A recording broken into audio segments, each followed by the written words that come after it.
ኃጢአተኞች በጀርባዬ ላይ መቱኝ፣ ኃጢአታቸውንም አስረዘሟት። እግዚአብሔር ጻድቅ ነው፣ የኃጢአተኞች አንገታቸውን ቆረጠ። የእግዚአብሔር መንፈስ በላያችሁ ያደረ በእግዚአብሔር ስም የተባረካችሁ ሁኑ። ምስጋና ለአንተ ይሁን አምላኬና ዳኜ ኢየሱስ ክርስቶስ፣ ለኔ ለባሪያ ለእንጦን ስላደረክልኝ በሙሉ ሰይጣንን እንዳሸንፍ ስለረዳኸኝ አመሰግንሃለሁ። ዓለማዊውን ሕይወቴን ትቼ አንተን እንድከተል ስላገዝከኝ አመሰግንሃለሁ። በምድረ በዳ ለመኖር የመጀመሪያው ሰውም ስላደረከኝ አመሰግንሃለሁ። አንተ ካጠገቤ በመኖርህ ተደስቻለሁ። እንጦንስ አንተ በምድረ በዳ የምትኖር የመጀመሪያው ሰው አይደለህም። አንድ ሌላ ሰው ከአንተ በፊት ለመንፈሳዊ ጥንካሬው ሲል አስቀድሞ መኖር ጀምሯል። ይህች ዓለም የእግሩን ትቢያ ያህል እንኳ አትመጥንም። በእሱ ጸሎት እግዚአብሔር ዓለምን ይባርካታል፣ ዝናብንም ከሰማይ ያዘንባል። ይህ ሰው የሚኖረው በዚህ ተራራ ላይ ነው። ይቅር በለኝ ፈጣሪ፣ ማረኝ። ከጌታችን ከኢየሱስ ክርስቶስ መስቀል በቀር ሌላ ትምክህት ከኔ ይራቅ። ከጌታችን ከኢየሱስ ክርስቶስ መስቀል በቀር ሌላ ትምክህት ከኔ ይራቅ።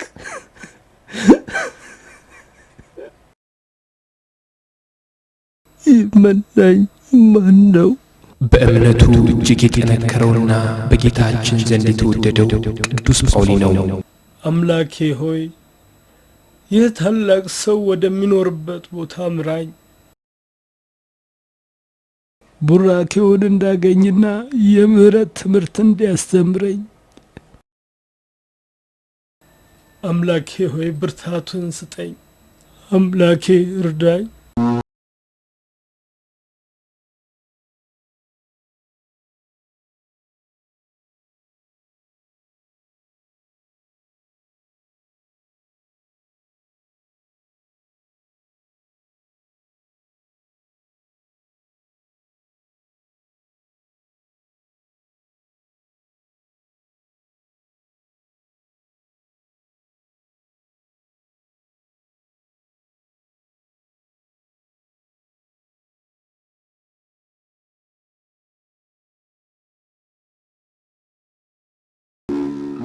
አምላኬ ሆይ በደካማ ባሪያ በእንጦንስ ላይ ምህረትን አውርድ።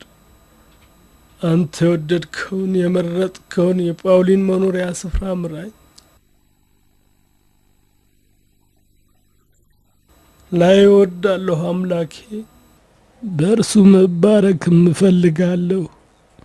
ኃይልና ክብር ምስጋና ያንተ ነው፣ ዛሬም ዘወትርም ለዘላለሙ አሜን። እባክህ አምላኬ እርዳኝ። ቀኑን ሙሉ በእግሬ ስጓዝ ውዬ ደክሜያለሁ። ተስፋ ግን አልቆርጥም። ለአንድ ዓመት በእግሬ ብጓዝ እንኳን ተስፋ አልቆርጥም። በአንተ ዘንድ የተወደደውን ጳውሊን አይቼ እንድመሰክርና እንዳመሰግን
በእግዚአብሔር ስም ቁም።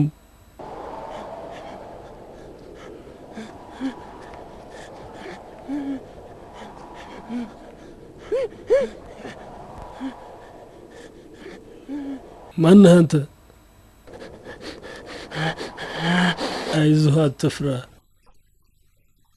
ከእግዚአብሔር ዘንድ የአባ ጳውሊን ዋሻ እንድታሳየኝ ተልከህ ነውን? እንግዲያውስ ዋሻውን እስከምታሳየኝ ድረስ አልተውህም።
አባ ጳውሊ አባ ጳውሊ መቼም እኔ ማን እንደሆንኩና ከየት እንደመጣሁ ያውቃሉ። እባክዎ በሩን ይክፈቱልኝ። አንድ ጊዜ በዓይኖቼ ልመልከቶት፣ በውስጡ ያለውን የቅድስና ብርሃን ተመልክቼ ደስ ይበለኝ። እርሶን ማየት የማይገባኝ ኃጢአተኛ መሆኔን አውቃለሁ። ነገር ግን እርሶ የምድረ በዳውን እንስሳት ሁሉ ተቀብለዋልና ኃጢአተኛ በሆንም እባክዎን በሩን ይክፈቱልኝ። እርሶን ለ3 ቀናት ስፈልግ ነበር። ይሄው አሁን በመጨረሻ ላይ ያገኘሁት። እባክዎ ፍቅሮን ይግለጹልኝ፣ በሩን ይክፈቱልኝ። በቃ አባ ጳውሊ እዚህ በሩ ላይ እስከ ሞቴ እቀመጣለሁ። ከዚያም እርሱ አንስተው ሲቀብሩኝ ይባረካለሁ።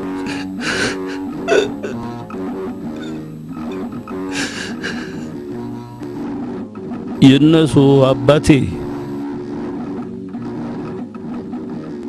የነሱ አባ እንጦንስ አባ ጳውሊ እግዚአብሔር ይባርኮት።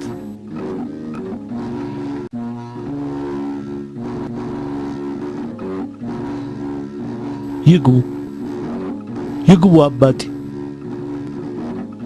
ይቅር ይበሉኝ አባ እንጦንስ። የምቀመጥበት ነገር የለኝም። የምቀመጠው የምተኛው እዚህ መሬት ላይ ነው። አባቴ ጳውሊ በጸለዩበት መሬት እባረካለሁ። አባቶ ጳውሊ ለማየት 3 ቀናት የተንገላቱላቸው እስቲ አሁን እዚህ መጥተዋልና ምን ይታየዎታል አባ እንጦንስ? በእግዚአብሔር ሞገስና በመንፈስ ቅዱስ የተሞላ ሰው ይታየኛል። በቅዱስ ሰው የተቀደሰ ቦታ ይታየኛል። ቅዱስ? እኔ በጣም ደሃ ነኝ። የተጎሳቆለ ሰውነትና ነጭ ጸጉር ያለኝ ሰው ነኝ እኮ። አባቴ ለስንት ጊዜያት ነው በምድረ በዳ የኖሩት? እኔ አሁን ያለነው ስንተኛው ዘመን ላይ ነው? አሁን 343 ነው። ወቸ ጉድ! 343 ከ90 ዓመታት በኋላ ለመጀመሪያ ጊዜ ያየው ሰው እርሶውን እኮ ነው። እኔ ለ90 ዓመታት በዚች ምድር ኖር ያለው። እግዚአብሔር ይባርኮት አባ ጳውሊ። ከፈጣሪ ጋር አብሮ መኖርን የሚያህል ነገር የለም። እስቲ ንገሩኝ፣ ሕይወት በዓለም ላይ እንዴት ነው? የእግዚአብሔር ልጆች በቤቱ ናቸው ወይስ ሰይጣን ወደ ዘላለማዊ ጥፋት ጉትቶ ወስዷቸዋል? አምላካችን ልጆቹን የመጠበቅና ከእርሱ ጋር የማኖር ኃይል አለው። በእርሶ ጸሎትና ቅድስና ምክንያት ነው አባ ጳውሊ። እስቲ ስለ ራሶ ይንገሩኝ፣ የት እንደተወለዱና እንደኖሩ። ስለ እርሶ ሁሉንም ማወቅሻለሁ። በመንፈሳዊ ተጋድሎ እንድባረክና መነኮሳቱ በሙሉ እንዲማሩባቸው። ታሪኬ የሚጀምረው ከብዙ ዓመታት በፊት ነው። ምናልባትም ከ115 ዓመታት በፊት ይሆናል። የአንድ ባለጸጋ ሰው ሁለተኛ ወንድ ልጅ ነበርኩ። ጴጥሮስ የሚባል አንድ ልጅም ነበረው። የተወለድኩት በ228 ነበር።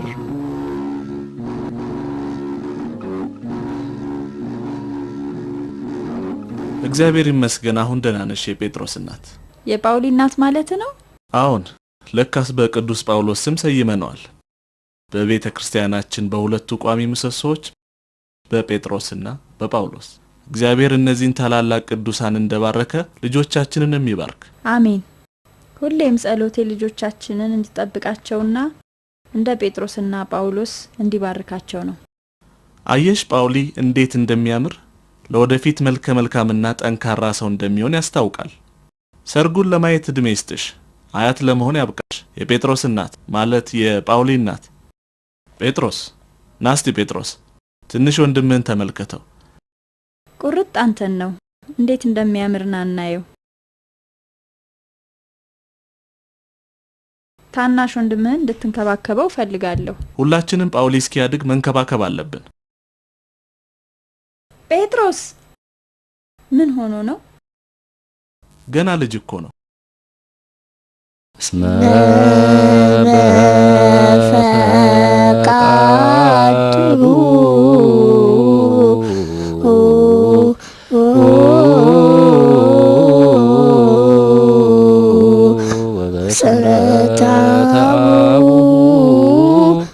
ወመንፈስ ቅዱስ መጸ ወተነነ። ድንቅ ነው ጳውሊ። ምን ጊዜም ቢሆን ጎበዝና ጥሩ ዲያቆን እንደሆንክ መቼም ቢሆን መሰክርልሃለሁ። ለእሱ ትምህርት ምስጋና ይግባው። አይ ያንተ በርትቶ ማጥናትና ለጸሎት ያለ ፍቅር ነው። ገና ብዙ መማር እንዳለብኝ ይሰማኛል። ብዙ በተማርኩ ቁጥር ደግሞ ብዙ የማውቅ ይመስለኛል። በክርስቶስ ፈቃድ ደግሞም በአንተ ብርታት ሁሉንም ትማራለህ። ጳውሊ የት ነው? ውስጥ ነው።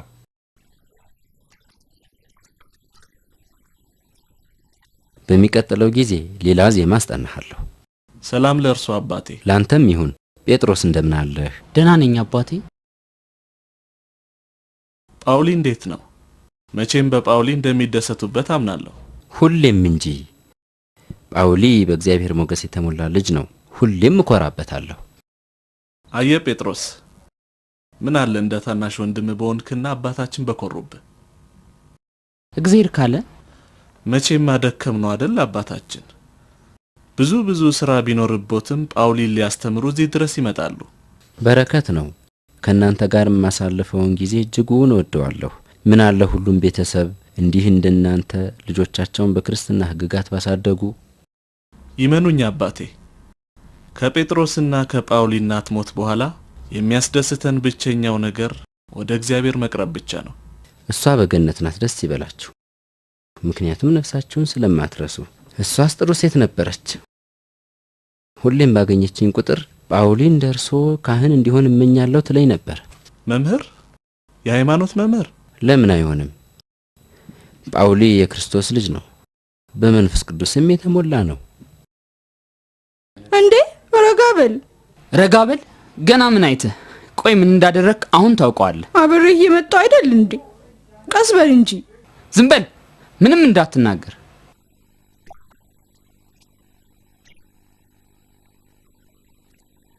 ጳውሊ እንዴት ጥሩ ነው ወደዚህ መምጣት። ምን ነው ጴጥሮስ፣ ልጁ እንደዚህ አድርገህ ለምንድን ነው? በገበያው በኩል እያለፍኩ ሳለ ይህ ልጅ ያንተን ሻርፕ ለብሶ አገኘሁት። እናም ቶሎ ወደዚህ ይዤው መጣው። ለምን እንደዚህ አደረክ?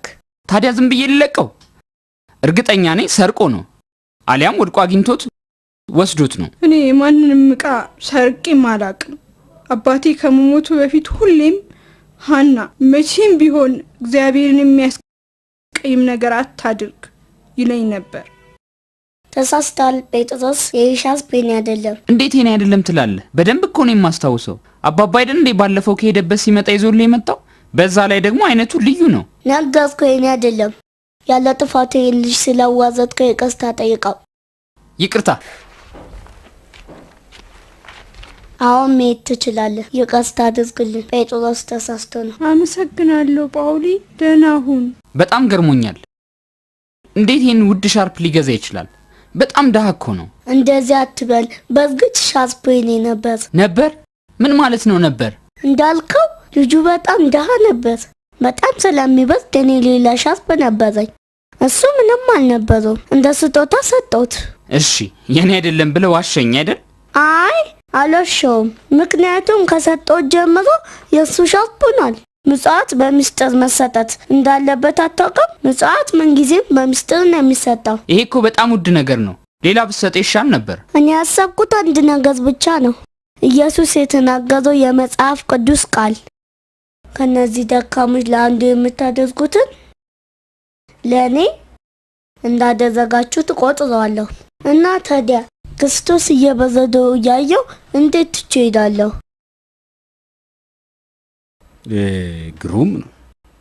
ግሩም ነው የኔ ልጅ። ግሪክኛ በደንብ እየቻልክ ነው። ቀላል ቋንቋ ሆኖ ስላገኘው ተወድጄዋለሁ። ቀላል? አንተ በጣም ትሁት ልጅ ነህ። ይህንን ቋንቋ ለዓመታት ሳስተምር ቆይቻለሁ። እናም አንዳንድ ሰዎች በጣም ከባድ ነው እንደሚሉ አውቃለሁ። ትምህርቱም በጣም ቀላል በሆነ መንገድ ስለሚያስተምረኝ ቶሎ ይገባኛል። ጥሩ ስለሆንክልኝ አመሰግናለሁ።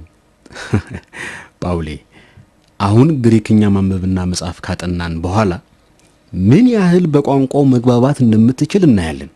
እስኪ ራስህ በመረጥከው ርዕስ ጥቂት መስመሮች ጻፍልኝ። እሺ።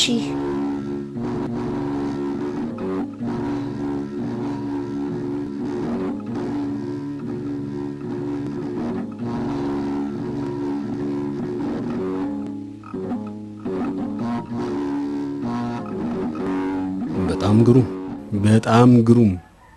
በደንብ እየተረዳህ ነው ጳውሊ። የኮፕቲክ ቋንቋ አስተማሪ በጣም ጎበዝ እንደሆንክ ሲነግረኝ ትንሽ ቀንቼብህ ነበር። አሁን ግን ሳይ በሁለቱም ቋንቋዎች በጣም ጎበዝ ነህ። እግዚአብሔር ይባርክህ ልጄ። አመሰግናለሁ።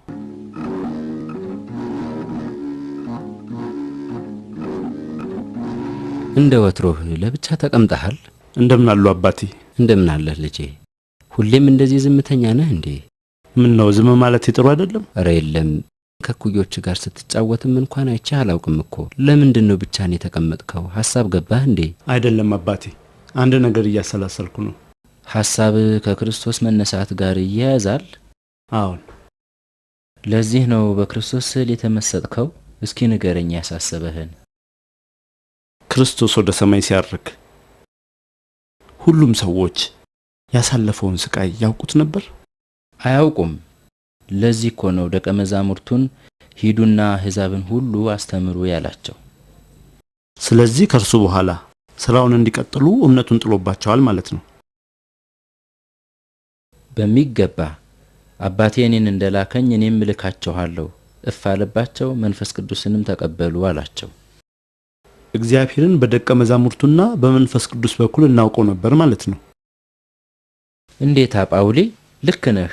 የኛ ድርሻ ማመን ብቻ ነው። ክርስቶስ እንዳለውም ሳያዩ የሚያምኑት ብፁዓን ናቸው። እምነትን የሰጠህን አምላክ ምስጋና ይግባህ። ጳውሊ ቤተክርስቲያን ነው ያለው? አዎን። እግዚአብሔር ይባርከው፣ እምነቱን ያጠንክርለት። ታውቃለህ ጴጥሮስ፣ እግዚአብሔር ጸሎቱን ስለሚሰማው ነው ስራችን የተባረከልን። እውነት ነው። ነገር ግን አባባ እሱ ሁሉ ጊዜ ወደ ቤተክርስቲያን ነው፣ አሊያ ከአስተማሪዎቹ ጋር ነው። ታናሽ አይደል እንዴ? እውነቱን ለመናገር በትምህርቱ መበርታቱ ለወደፊቱ ስራው በጣም ይጠቅመዋል። ጳውሊ እኮ አሁን ሕፃን አይደለም፣ ስራ ማገዝ ይኖርበታል እኮ። እኔም እንዲያግዘኝ እፈልጋለሁ። ጳውሊ ዳተኛ ልጅ እኮ አይደለም፣ ያዘዝነውን ሁሌም ይሰራል። መማርና አዲስ ዕውቀት ማግኘት ስለሚወድ ይህ ጥሩ ነገር ነው። እኔም ይህን በጎ ነገር ልከለክለው አልፈልግም። እድሜ ልኬን ልማር ቢል ትፈቅድለታለህ? ማንም እንደሱ አላለም። ይልቅስ ያልወደድኩልህ ወንድም ላይ የምታሳየውን ግልፍተኝነት ነው። ታናሽ ወንድም መሆኑን አትርሳ። እሱ አንተንም ሆነ ማንንም አስከፍቶ አያውቅም። ሰማ ጴጥሮስ? ምን ነው ሁሉም የጳውሊ ደግነትና ስነ ስርዓት ቢኖረው? አንተም እንደሱ እንድትሆን ፈልጋለሁ። ሌቦች ሙልጭ አድርገው ይዘርፉን ነበራ? እንደሱ አትበል። ክርስቶስ በማቴዎስ ወንጌል እንዲህ ብሏል፣ ልበ ንጹሐን ብፁዓን ናቸው፣ እግዚአብሔርን ፊት ለፊት ያዩታልና።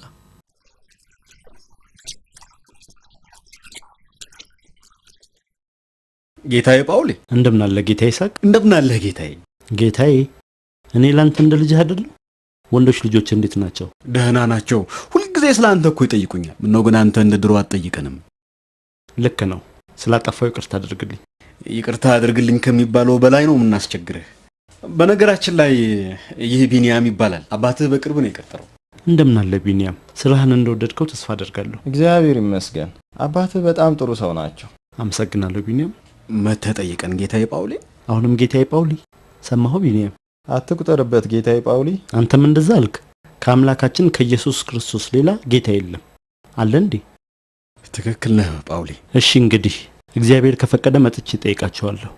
ስለተዋወቅኩ ደስ ብሎኛል ቢኒያም። እኔም እንደዛ። እግዚአብሔር ይባርካቸው። ደህና ሁኑ። ደህና ሁኑ። እንዴት ጥሩ ሰው መሰለ!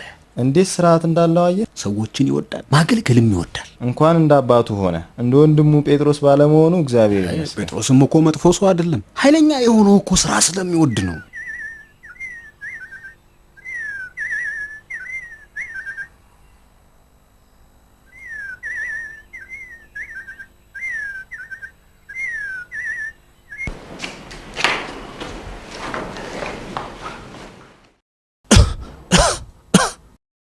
አልጋህ ላይ አረፍ ብትል አይሻልህም ነበር?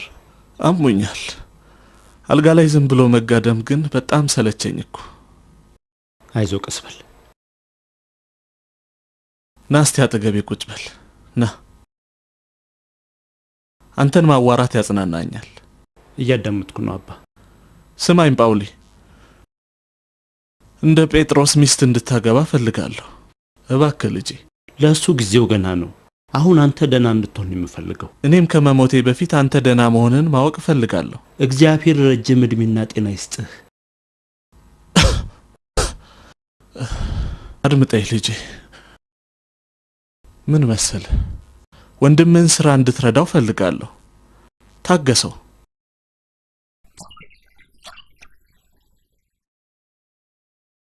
ጸባዩ አስቸጋሪ መሆኑን አውቃለሁ። መቼም አንተም እንደምታውቀው ታላቅ ወንድምህ ይወዳል። እሺ አባባ፣ እሺ። አሁን ያለ ቤተሰብ እሱ ብቻ ነው። እንካ መድኃኒትህን አጎቴ። አመሰግናለሁ ማርያም። እስካሁን ቤት ነህ እንዴ ጳውሊ? ቅድም ሊሄድ ነው ስትል አልነበረም? ቤተክርስቲያን ሊሄድ ነበር። አባባ እንደዚያ ሆኖ ትቼው ሊሄድ አልቻልኩም። አትጨነቅ። አሁንማ ምንም የሚያሳስብ ነገር አለ? የወንድም ሚስት ከኔ ጋር ትቆያለች። ተነስና ቤተክርስቲያን ሂድ። በጸሎት አስታውሰኝ። አባ መቃሪዮስንም ሰላም በልልኝ። እሺ፣ መጣሁ። ሰላም። ደህና ዋል። አመሰግናለሁ ማርያም። እግዚአብሔር ይማሮት። አስቸገርኩኝ አይደል? ምንም አይደል። እንደ ውሃ ፈሰስኩ፣ አጥንቶችም ሁሉ ተለያዩ። ልቤ እንደ ሰም ሆነ፣ በአንጀቴም መካከል ቀለጠ። ኃይሌ እንደ ገል ደረቀ፣ በጉሮሮዬ ምላሴ ተጣጋ። ወደ ሞትም አሸዋ ወረድከኝ። ብዙ ውሾች ከበውኛልና የክፋተኞች ጉባኤም ያዘኝ። እጆቼንና እግሮቼን ቸነከሩኝ። አጥንቶቼ ሁሉ ተቆጠሩ። እነርሱም አዩኝ ተመለከቱኝም። ልብሶቼን ለራሳቸው ተከፋፈሉ፣ በቀሚሴም ላይ ዕጣ ተጣጣሉ። እነዚህ አንቀጾች ምን እንደሚያመለክቱ ትነግረኛለህ? እነዚህ ግልጽ የሆኑ ትንቢቶች ናቸው። የሚናገሩትም ክርስቶስ በተሰቀለ ጊዜ ስለተፈጠሩት ነገሮች። እውነት ነው። እነዚህ ትንቢቶች ምንድን ናቸው? በመጀመሪያ ክርስቶስ በመስቀሉ ላይ ሆኖ ስለመጠማቱ የሚናገረው ኃይሌ እንደ ገል ደረቀ፣ በጉሮሮዬ ምላሴ ተጣጋ የሚለው ሲሆን ከዛ ቀጥሎ እጆቼንና እግሮቼን ቸነከሩኝ፣ ልብሶችን ለራሳቸው ተከፋፈሉ የሚሉት ትንቢቶች በሙሉ ክርስቶስ በተሰቀለበት ወቅት የተከናወኑ ናቸው። መልካም ጳውሊ፣ እግዚአብሔር ይባርክህ ልጄ። እስቲ ከመዝሙረ ዳዊት ምዕራፍ 22 ሌላ ስለ ኢየሱስ ክርስቶስ የተነገሩ ትንቢቶችን ከብሉይ ኪዳን መጻሕፍት አንብብልኝ። እሺ። ትንቢተ ኢሳይያስ ምዕራፍ 53 ስለ ኢየሱስ ክርስቶስ ብዙ ትንቢቶችን ይዟል። እርሱም በእውነት ሕዝቤ ሐሰትን የሚያደርጉ ልጆች ናቸው አለ፣ መድኃኒትም ሆነላቸው። እንደምን ዋሉ አባቴ? እንዴት አለህ ጴጥሮስ? ይቅርታ ስላቋረጥኳችሁ። ቤተ ክርስቲያን አላይህም? ትንሽ ስራ በዝቶብኝ ነበር። አባባ ደግሞ በጣም ታሟል። አባባ አይዞ፣ አንተን ብቻ ማየት ይፈልጋል ጳውሊ። እግዚአብሔር ምሕረትን ይላክለት። ሰላምታ አቅርብልኝ። እሺ አባቴ። ጸልዩለት አባቴ። እኛ እንሂድ። እግዚአብሔር ሕሙማንን ይማር። አሁኑኑ ሐኪሙን እጠራዋለሁ። አይሆንም። ዋናው መሐሪ እግዚአብሔር ነው። አይዞ አባባ፣ እግዚአብሔር ምሕረቱን ያወርድልሃል። ሁለታችሁንም ስላየዋችሁ አሁን ደህና ነኝ። ስለ ህመሙ አይጨንቀኝም። ምክንያቱም መጽሐፍ ቅዱስ ምን እንደሚል አውቃለሁ። ሐዋርያው ቅዱስ ጴጥሮስ በጻፈው በመጀመሪያው መልእክቱ ላይ ምን ይላል ጳውሊ? በመጀመሪያይቱ የሐዋርያው ጴጥሮስ መልእክት ነገር ግን መልካም አድርጋችሁ መከራ ብትቀበሉ በእግዚአብሔር ዘንድ ምስጋና ይገባዋል፣ የተጠራችሁለት ለዚህ ነውና ክርስቶስ ደግሞ ፍለጋውን እንድትከተሉ ምሳሌ ትቶላችኋል፣ ስለእናንተ መከራ ተቀብሏልና። አሁን በክርስቶስ ምሳሌነት መጓዝ አለብን። ክርስቶስ ተንገላቶ ሞተ፣ በመቃብርም ተቀበረ፣ ከዚያም ወደ ገነት ገባ። እኔም ወደዚያው መሄድ እፈልጋለሁ። እዛ ከሁሉም ቦታ የተሻለ ነው። አባባ ትንሽ ረፍት አድርግ ባክህን። አርፋለሁ፣ ነገር ግን እናንተ ደህና መሆናችሁን ማወቅ ፈልጋለሁ። በሕይወት ዘመናችሁ ሁሉ አንድ ነገር እንድታስታውሱ ፈልጋለሁ። ይህን እንዳትረሱ። ቅዱስ ጳውሎስ እንዲህ ብሏል፣ ስለ ኑሯችሁ ሰማ ዘንድ ለክርስቶስ ወንጌል እንደሚገባ ኑሩ። ወንድማማቾች ሆናችሁ እንድትኖሩ ፈልጋለሁ። እርስ በርስ ያላችሁ ፍቅር እንዳይቀንስ። ጳውሊ በእግዚአብሔር መንገድ መጓዝህን ቀጥል፣ እርሱም ይጠብቅሃል። ጴጥሮስ አንተ ደግሞ ሰራተኞቹን በሚገባ ተንከባከባቸው፣ ጥሩ ሰዎች ናቸው። እኔ እንደተንከባከብኳቸው አንተም እንደዚያው አድርግ። ቃል ግባልኝ፣ ወንድምህንም ጠብቀው፣ ለእርሱ ደስ የሚያሰኘውን አድርግለት፣ አታበሳጨው። በሚገባ አደርጋለሁ አባባ። እባክህ አባባ ራስን ታደክማለህ። አሁን በሚገባ በእናንተ እርግጠኛ ሆኛለሁ። በሉ ብቻዬን ተውኝ፣ ማረፍ እፈልጋለሁ። እሺ አባባ። እሺ አባባ።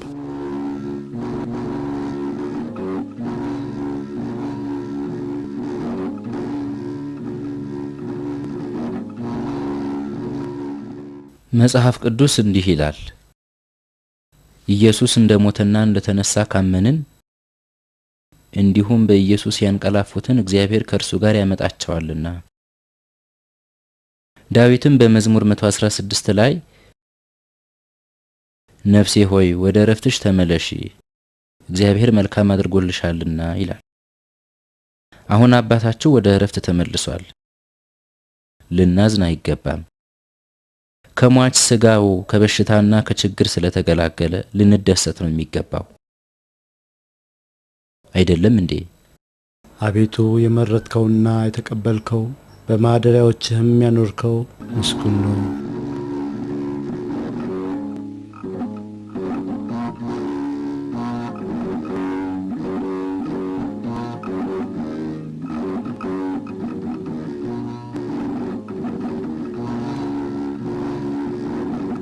ልክ እንደ ሁልጊዜው ጠንካራው አደራ ልጄ።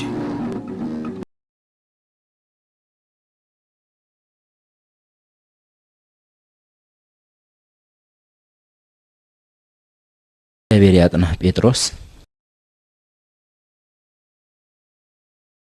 እኛ የራሳችን ባለቤቶች አይደለንም። የኛ ባለቤት ፈጣሪያችን ነው። ክርስቶስ ለኛ እጅግ ውድ ዋጋ ከፍሏል። ደሙን ሰውቶልናል። ለዚህ ነው ጠንካሮች ሆናችሁ ፈተናውን እንድትታገሱ የምፈልገው። በፈተና የሚጸና ምስጉን ነው። ፈተናውን በማለፉ የሕይወትን አክሊል ይቀበላል። እግዚአብሔር ለሚወዱት ይህን ቃል ኪዳን ገብቷልና። እግዚአብሔር ሁሉንም ያሳካላችሁ። ሰላም ሁኑ። ሰላም ሁኑ። አዝናለሁ ጴጥሮስ። አመሰግናለሁ አጎቴ። እጅግ አዝናለሁ ጳውሊ። አባታችሁ የእህቴ ባለቤት ቢሆንም እኔ ሁሌም እንደ ወንድሜ ነበር የማየው። የሚያስፈልጋችሁ ነገር ካለ ሁልጊዜ እኔ ከጎናችሁ ነኝ። እንግዲህ ለወደፊቱ በደንብ ተቀራርበን እንጠያይቅ። ልክ ነው አጎቴ። እርግጠኛ አይደለሁም። ምክንያቱም ወንድም ጴጥሮስ ሚስት ካገባ በኋላ ጠይቆን አያውቅም። ይቅርታ አድርግልኝ አጎቴ፣ ስራ እንዴት እንደሚበዛብኝ ታውቃለህ። አባባም ታሞ ነበርና ያለፈው እንርሳውና ስለ አሁኑ እንነጋገር እስቲ። ጳውሊን ተንከባከቡ። አንድ የቀረ ቤተሰብ እሱ ብቻ ነው። አሁን ወንድሙም አባቱም አንተ ነህ። ተንከባከቡ፣ አደራ አደራ ልጄ ጴጥሮስ። የሚያስፈልግ ነገር ካለ ከመጠየቅ ወደ ኋላ እንዳትል። እግዚአብሔር ይባርካችሁ ልጆቼ።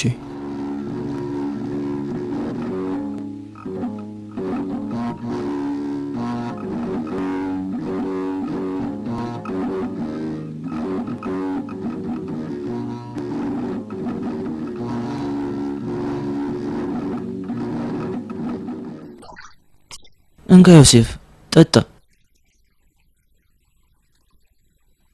ሌላ ምን የሚያስፈልግ ነገር አለ? ይቅርታ አድርግልኝ ዮናስ፣ ለኔ ብለህ ተንገላታ አይደል? ኧረ አትጨነቅ ዮሴፍ። እናት መጣች መሰለኝ። ዮሴፍ በሩን ክፈት። የጌታዬ የጳውሊ ድምጽ ነው። ይግቡ። እንደምን አለ ዮናስ? እንደምን ነው ዮሴፍ? በቅርቡ እንደሚሻለ ተስፋ አደርጋለሁ ዮሴፍ። ራት ተነሳ። ልክ ጌታዬ ቢኒያም መታመምን እንደነገሩኝ ነው ላይ የመጣሁት። አሁን እንዴት ነህ? ደህና ነኝ ጌታዬ ጳውሊ። ምን ብዬ ነበር? ጌታና ባሪያ አይደለንም። የኛ ጌታ ኢየሱስ ክርስቶስ ብቻ ነው አይደል እንዴ ዮናስ? አንተ እንደ ጴጥሮስ አይደለም። በጣም ነው የምወድህ። ጴጥሮስ እኮ ከኔ የበለጠ ደግ ሰው ነው። በጣም ደግ ነው። ከስራ በጊዜ እንዲለቀኝ ብለምነው እምቢ አለኝ። በጣም አሞኝ አተኩሶኝ ነበር። ማረጋገጥ ከፈለክ ጌታዬ ቢኒያምን ጠይቀው። እኔም ጴጥሮስን እሱ እንዲሄድና እኔ ስራውን እንድሰራለት ጠይቄው አልፈቅድም አለኝ። ከሄደ ደሞዙን እቆርጣለሁ አለኝ። ይቅርታ አድርግለት እባክህ። በጣም ብዙ ስራ ስለነበረው ነው እምቢ ያለው። ጌታዬ ቢኒያም ባይሸከመኝ ኖሮ እዚህ እንዴት እንደምደርስ አላውቅም ነበር። ሐኪም አየህ? ሐኪም ደሞዜ እንኳን ለሕክምናና ለዚህ ላለንባት ለኔና ለእናቴ ቤት ኪራይ አትበቃም። እናቴ በቤት ሰራተኛነት የምታገኘው ገንዘብ ለዳቦ መግዣም አይበቃም። በጣም ታተኩሳለህ። እስከሚሻለ ስራ መሄድ አይኖርብህ እንዴ? መስራትም አለብኝ። እረፍት ማድረግም አለብህ። ደሞዝህንም ሙሉን ታገኛለህ። እያመመ ስለሰራህ እንካ ሽልማት ግን እንካ ዮናስ፣ አንተም ጓደኛን ስላስታመምክ ሽልማት ይገባል። እኔ ሽልማት አይገባኝም። ግዴታዬን ነው የተወጣሁት። እሱ ለኔ እንደ ወንድም ነው። አንተ እንዳስተማርከን መዋደድ አለብን፣ ልክ ክርስቶስ ሁላችንም እንደሚወደን። እንዴ ይሄ እኮ በጣም ብዙ ገንዘብ ነው። አይደለም። ሐኪሙን ያሁኑን እመለሳለሁ። መጣሁ። ሰላም ሁኑ። ሰላም ሁን።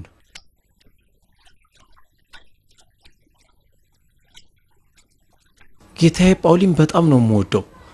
በህይወቴ ዘመን እንደሱ አይነት ደግና ሩሩ ሰው አይቼም አላውቅም። ሁሉም ሰው እንደሱ ደግ ቢሆን ሀገራችን የት በደረሰች ነበር። እንደምን ዋላችሁ? እንደምን ዋልክ ጳውሊ? ሰላም ጳውሊ። እንደተለመደው ለራት አርፍደሃል። ቆንጆ ራት ላቀርብልህ። አመሰግናለሁ። አይ መብላት አላሰኘኝም። ምን ነው ምግብ ያልተመቸህ? አረ እንደሱ አይደለም። ለምን ታዲያ ትንሽ ትንሽ ትበላለህ? ተይው፣ ለእርሱ የተለመደ ነገር ነው። አንድ ጊዜ ላነጋግር እፈልጋለሁ። እሺ። ቤተ ክርስቲያን ነበርክ እንዴ? አልነበርኩም። አንድ ሰው ለመጠየቅ ሄጄ ነበር። አሃ፣ ከምትረዳቸው ሰዎች አንዱ ነው። ስራችንስ ያንተ ጥረትና ተሳትፎ አይጠይቅም? ሁላችንም እግዚአብሔርን እንወዳለን፣ ግን ወቅት አለው። ምን ነው ቸልተኝነት አየብኝ እንዴ? እንደሱ አላልኩም። ነገር ግን ግዴታህን እየዘነጋኸው ነው። ጊዜህን በማይረባ ነገር እያባከንክ እዚህ። ጳውሊ ደግ ሰው ነው። ሰዎችን መርዳት ያስደስተዋል። እኔ እሱን አልጠላም፣ ግን ሁሉም ነገር የራሱ ጊዜ አለው። አትበሳጭ። ላንተ የሚበጅህን እየነገርኩ እኮ ነው። በዛ ላይ ታላቅ ወንድምህ ነኝ፣ ልመክርህ ይገባል። አባባ እንድንከባከብህ አደራ እንዳለኝ አትርሳ። ለእናንተ ከእናንተ ውጭ ማን ይመጣል? ካሳዘንኩ ይቅርታ ጠይቃለሁ። አላሳዘንከኝም። ይልቅ ተነስና ራትህን ብላ። በሊድ ብላ። ሂድ። አሁን ስላራበኝ በኋላ እበላለሁ። መጣሁ።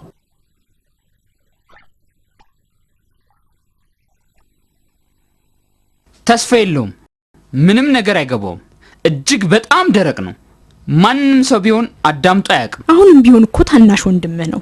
ታናሽ ወንድም ጳውሊ ከእንግዲህ ሕፃን አይደለም፣ ትልቅ ሰው ሆኗል። ኃላፊነትን መረከብ አለበት። እኔ ንብረት እንድናፈራ አለፋለሁ፣ እሱ የትም ይበትነዋል። አንዴ ለቤተ ክርስቲያን፣ አንዴ ለሚረዳቸው ሰዎች ይሰጣል። አሁንም ያንን መጽሐፍ ቅዱስ እያነበበ እንደሆነ አልጠራጠርም። ስራውን ምንም አያግዝም እንዴ? ያግዘኛል። ነገር ግን ጊዜና ገንዘቡን የመቆጣጠር መብት እንዳለኝ አዘንጊው። ጥሩ ቢሆንም ረጋ ብለህ አናግረው። እያየሹ መቼ ያዳምጣል? እኔን ብቻዬን ጥሎኝ ሄዷል። ተስፋ የሌለው ልጅ ነው። በቃ ነገ ድርሻችንን አካፍላለሁ። ሁለታችንም የፈለግነውን እናደርጋለን። አሁን አባታችሁ ተንከባከበው ብሎኛ ስትል አልነበረም እንዴ? አባባ እኮ እሱንም እኔን እንዲታዘዘኝ ነግሮት ነበር። እያየሹ መች ይታዘዘኛል? ሁሉም የራሱን መንገድ መሄድ ይኖርበታል። እስቲ ረጋ በል። ሰማኸኝ? ታናሽ ወንድም መሆኑን አትርሳኝ። ለዚህ እኮ ነው አለመስማማት እንዳይፈጠር የምጥረው። በዛ ላይ በቅርቡ ወንድ ልጅ ይኖረኛል። እሱ የኔን ንብረት ሊጋራ ይገባዋል። እንደውም ሄጄ ነግሯለሁ። አትሂድ፣ ትንሽ ተረጋጋ እስቲ መጀመሪያ ለጥቂት ደቂቃ። አይሆንም፣ አሁን ነው የማናገረው። አምላኬ ሆይ እባክህ እንዳይጣሉ እርዳቸው፣ ፍቅር እንዲያስማማቸው አድርግ። አንተ የሰላም ንጉስ። ስለ ነፍሳችሁ በምትበሉትና በምትጠጡት ወይም ስለ ሰውነታችሁ በምትለብሱት አትጨነቁ። ነፍስ ከመብል ሰውነትም ከልብስ አይበልጥምን? መግባት እችላለሁ? ለዘላለሙ አሜን። ግባ ጴጥሮስ።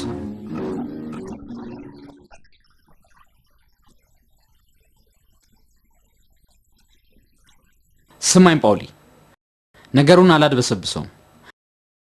እኔ እናንተ የተለያየ ህይወት መንገድ እንዳለን አውቃለሁ። በአንድ ቤት ብንኖርም አንድ ሳይሆን ሁለት የተለያየ ኑሮ እየኖርን እንደሆነ ይሰማኛል። ለዚህ ነው ንብረቱን እኩል እንድንካፈል የወሰንኩት። ሁለታችንም እንደፈለግነው ልናደርገው እንችላለን። አንተ ታላቅ ወንድሜ ነህ። ይበጃል የምትለውን አድርግ። ይበጃል የምንለውን እናደርጋለን። አንተም ድርሻህን እንደፈቀደ ታደርገዋለህ። እንደፈቀድክ። እሺ፣ የአባታችን ንብረት ለሶስት ከፍሏለሁ። ለሶስት? አዎ፣ አንዱ ላንተ፣ አንዱ ለኔ። ሶስተኛውስ? አንተ ልጅ እያለህ አባባን ላገለገልኩበት፣ ሀብታችን ለማብዛት ለለፋውበት። ሁለት ሶስተኛ ላንተ፣ አንድ ሶስተኛ ለኔ። ምንድነው የሚያስቅ? አባባን ለኔ የሚገባኝን እንደምትሰጠኝ የነገርከው ትዝ ይለኛል እኮ። ይሄው የሚገባህን ሰጠው እኮ፣ ድርሻዬን ግን አልሰጥህም። ታላቅ ወንድም ስለሆንኩ በፍጹም አላዳላም።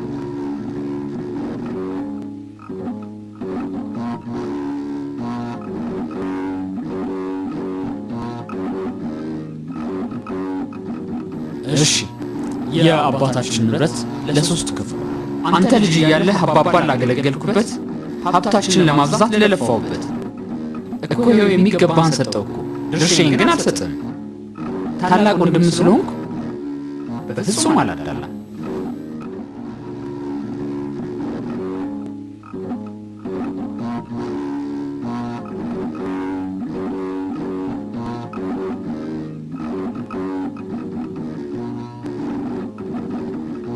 ይግቡ። ሰላም ጳውሊ፣ መግባት እችላለሁ? ግቢ እንጂ ማርያም። እንግዲህ ብትወደውም ባትወደውም ከኛ ጋር መብላት ስላቆምክ ትንሽ የምትበላው ነገር አምጥቼልሃለሁ። ይሄ ሁሉ ምግብ ለኔ? በደንብ ብላ። አመሰግናለሁ ማርያም። አንድ ጊዜ ላነጋግር ጳውሊ፣ እንደ ወንድሜ እንደማይህ መቼም ታውቃለህ።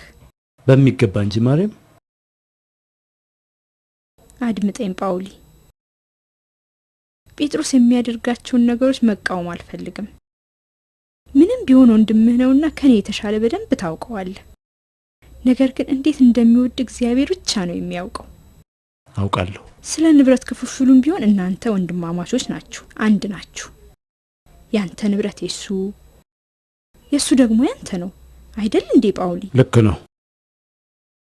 እግዚአብሔር ሁሉንም ለመልካም ያድርገው። ከወንድም ጋር ጸብ ውስጥ እንዳትገቡ ብዬ ነው ይህንን ሁሉ የምነግርህ፣ የሟች አባታችሁን ኑዛዜ ለማስፈጸም። እግዚአብሔር ነፍሱን ይማረው። ምን መሰለ፣ ወንድምህን ስራ እንድትረዳው ፈልጋለሁ። ታገሰው። ጸባዩ አስቸጋሪ መሆኑን አውቃለሁ። መቼም አንተም እንደምታውቀው ታላቅ ወንድምህ ይወዳል። ጳውሊ ምን እያሰብክ ነው? አይ ምንም አይደለም። እሺ በል እኔ ልሂድ። በነገራችን ላይ ጴጥሮስ የትም እንዳትሄድ ላነጋግር እፈልጋለሁ ብለዋል።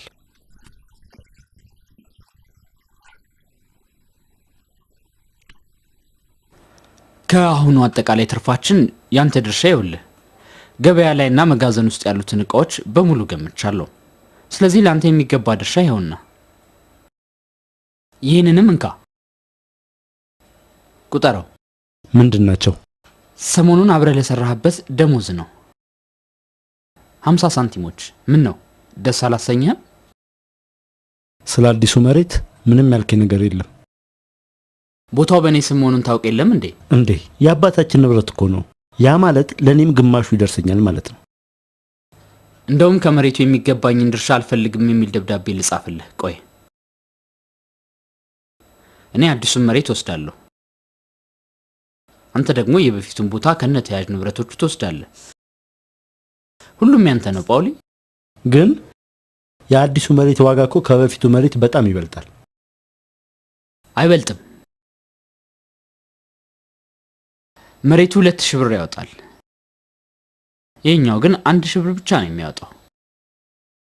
ሊበልጥም ይችላል። ሁሉንም ሂሳብ በደንብ አስልቼዋለሁ። መቼም ቢሆን አላዳላም። አንተን አልበድልም። ይሄው ያዝ። አዲሱ መሬት ላይ ቤት እስከምንሰራ እዚህ ቤት ታኖረናለህ አይደል ጳውሊ? በሚገባ እንደፈለክ። አመሰግናለሁ ጳውሊ። እስቲ እንደው በንብረት ድርሻ ምን ታደርግበታለህ? አንድ ትንሽዬ ሱቅ ለመክፈት አስቤያለሁ። እግዚአብሔር ይባርክ።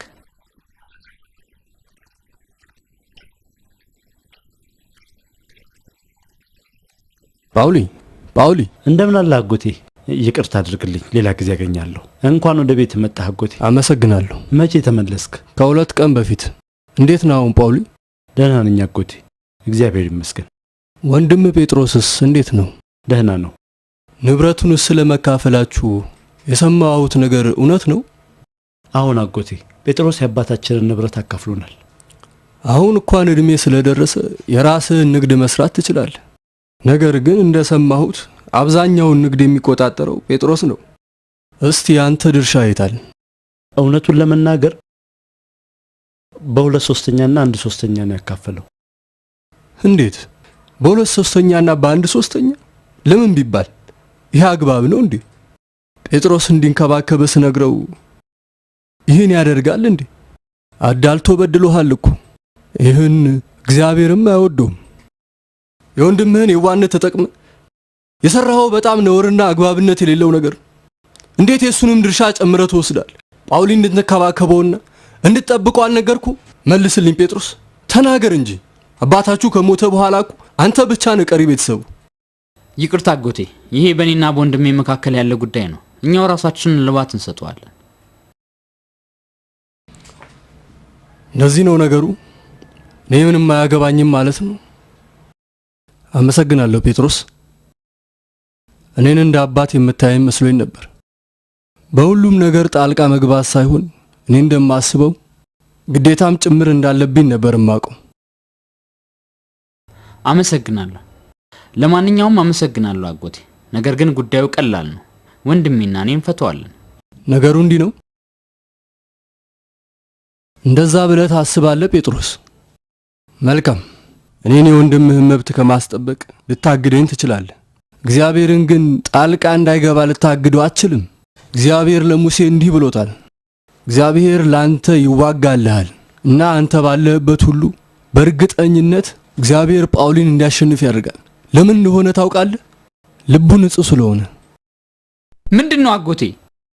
ይሄ ስለ ጦርነትና ስለ ድል የምታወራው ምንድነው? ስማ፣ ይህን ያህል ከባድ ነገር አታድርገው። ጳውሊ ወንድሜ ነው። ማንም ሰው ከኔ የተሻለ ሊንከባከበው አይችልም። እንግዲህ ለማንኛውም እግዚአብሔር ከሰይጣን ፈተና ይጠብቅ። ቀደም ብለህ እንዳልከኝ ጳውሊ ታናሽ ወንድም ስለሆነ በእርሱ ላይ በፍጹም አድሎ አትፈጽምም አይደል? ተሳሳትኩ እንዴ? ደናውን ልጄ። ደናውን አጎቴ። በእኔና በጳውሊ ጉዳይ ላይ አትጨነቅ።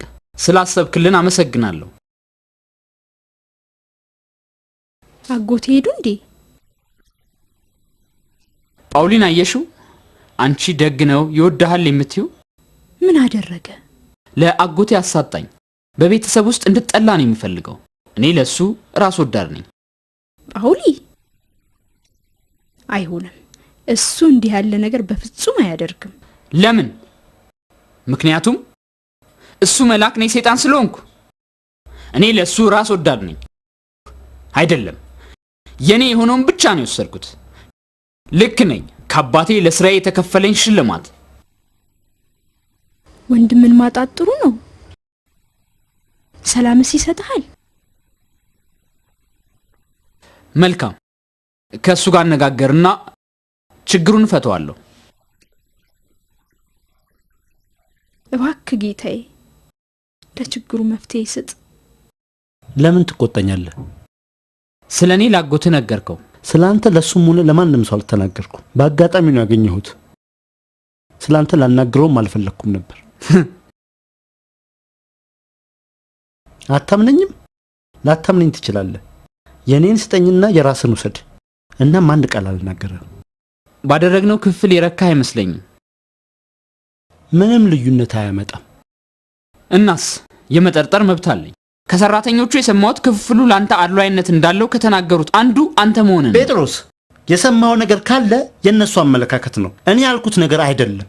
ዙሪያውንም አልሄድኩም። አንተ ነህ የኔ የሆነውን መርጥ የሰጠኝ እኮ። አሁን የምትለው ሁሉ ግን የሚያሳየው በክፍሉ እንዳልተስማማ ነው። ምንም እንኳን በሁለት ሶስተኛና በአንድ ሶስተኛ ብንስማማ። አንድ ሶስተኛው ላንተ፣ አንዱን ለኔ፣ ሶስተኛው ከአባቴ የተሰጠኝ ነው ያልኩ አንተ። ሁሉንም ነገር ታስታውሳለህ ማለት ነው። እኔም ደግሞ ሟቹ አባቴ ደሞዝ ይከፍል እንደነበር አስታውሳለሁ። ጉልበትን በነፃ ነበርም የምታባክነው። አሁን ይህንን አስታወስክ? ሁሉም ነገር ከተከፋፈለ በኋላ። ልክ ነህ። ጴጥሮስ መጥፎና አድሏዊ ራስ ወዳድ ሰው ነው። ነገር ግን አንተ ንጹህና መልአክ። ስለዚህ ጉዳይ መወያየት አልፈልግም ነበር ጴጥሮስ። ነገር ግን ያንተ ተግባር ነው እኔን የገፋፋኝ። ስማኝ ጳውሊ፣ እኔ በገባሁባቸው ነገሮች ልትገባባቸው አትፈልግም። በፍጹም መኝታህን በብርድ ቀን መልቀቅ አትፈልግም። በፍጹም ፀሐይ ከጠለቀች በኋላ ወደ ቤት አትመለስም።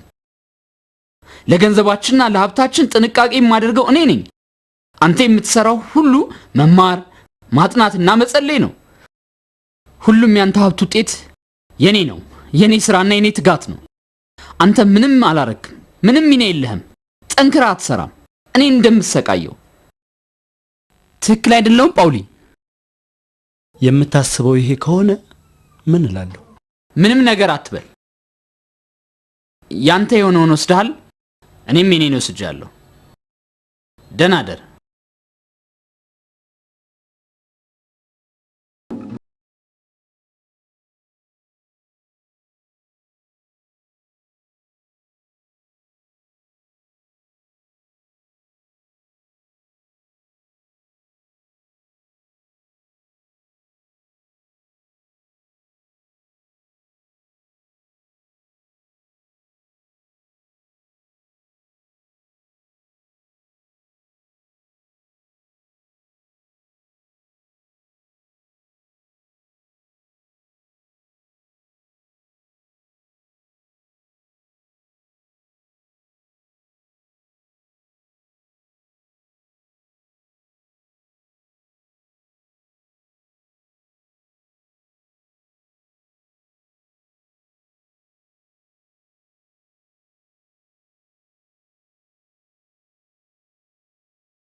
እዚህ ነህ እንዴ ጳውሊ?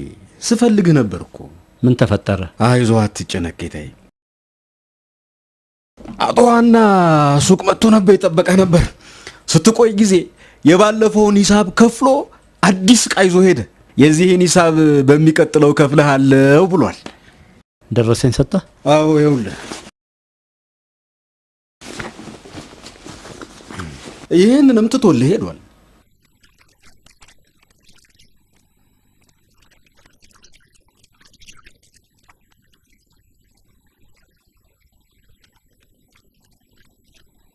ምንድነው ጳውሊ? ያስጨነቀህ ነገር አለ? ምንም አይደል ይሳቅ። እኔ ነኝ እኮ ያሳደግኩ። በደንብ እኮ ነው የማውቅህ። ምን ሆነሃል ንገረኝ። ከፍቶሃል ወይም የሆነ ያሳስበህ ነገር አለ? ንገረኝ እስቲ፣ ምንም ሳትደብቅ ንገረኝ። ላጽናና እችል ይሆናል። በእኔና በጴጥሮስ መካከል ስላለው የገንዘብ ክፍፍል ቢሆንስ? የምትለው አልገባኝም። ጴጥሮስ ያታለለኝ ይመስለኛል። እኔ ለብዙ ጊዜ ይህን ነገር ልነግርህ አስብ ነበር። ነገር ግን አያገባህም ብትለኝስ ብዬ ፈርቼ ነው ዝም ያልኩህ። ከዚያን ጊዜ ጀምሮ ከፍቶኛል። ጴጥሮስ የኔንም ድርሻ የወሰደብኝ ይመስለኛል።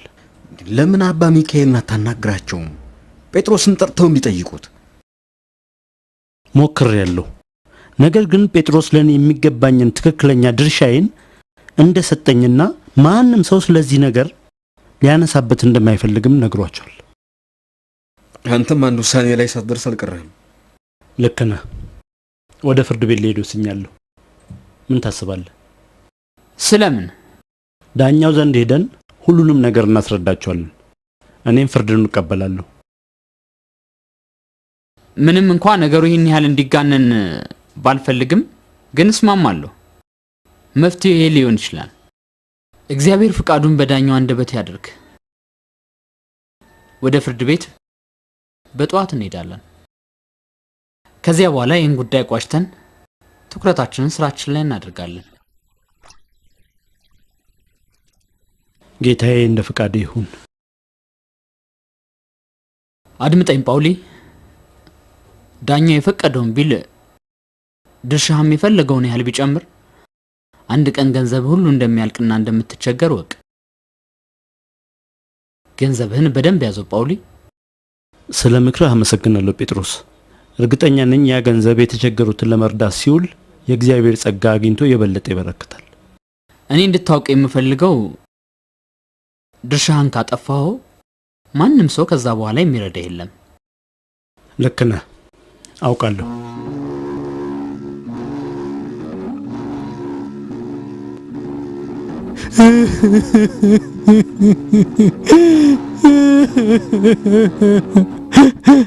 እግዚአብሔር ጽናቱን ይስጠው።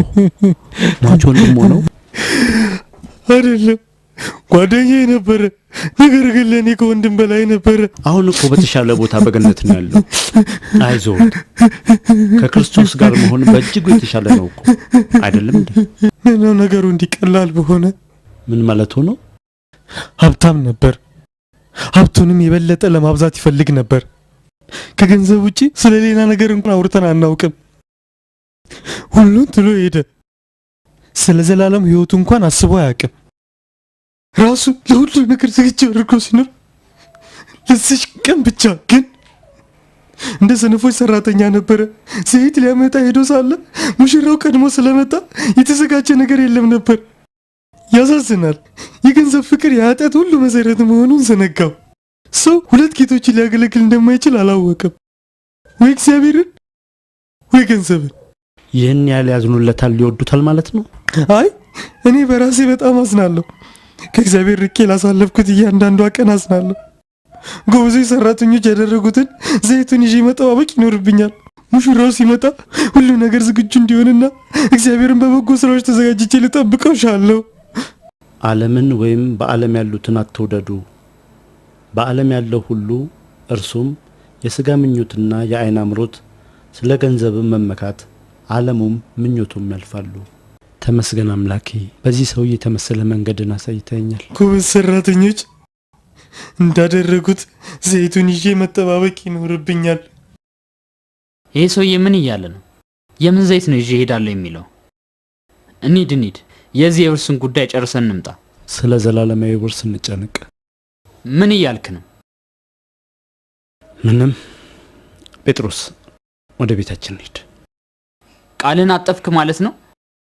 አይደለም፣ ነገር ግን ወደ ፍርድ ቤት አልሄድም። ወደ ቤታችን እንሂድ። ምን? የተስማማንበት ነገር ማድረግ አትፈልግም? ወደ ፍርድ ቤት መሄድም አትፈልግ? ምን ማለት ነው ይሄ? እንሂድ ጴጥሮስ፣ እንሂድ ወንድሜ። ይሁን እስቲ። ሁሉን ትሎ ሄደ። ስለ ዘላለም ህይወቱ እንኳን አስቦ አያውቅም። የገንዘብ ፍቅር የኃጢአት ሁሉ መሰረት መሆኑን ዘነጋው። በአንድ መንፈስ እንድትቆሙ ስለ ኑሯችሁ ሰማ ዘንድ ለክርስቶስ ወንጌል እንደሚገባ ኑሩ። ጎበዝ ሰራተኞች እንዳደረጉት ዘይቱን ይዤ መጠባበቅ ይኖርብኛል። ጳውሊ ምን ሆነሃል? ያን ሰውዬ ካገኘ በኋላ ፍጹም ተለውጣል። ጳውሊ ሂጂ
ነፍሴ ሆይ ወደ ረፍትሽ ተመለሺ፣ እግዚአብሔር መልካም አድርጎልሻልና።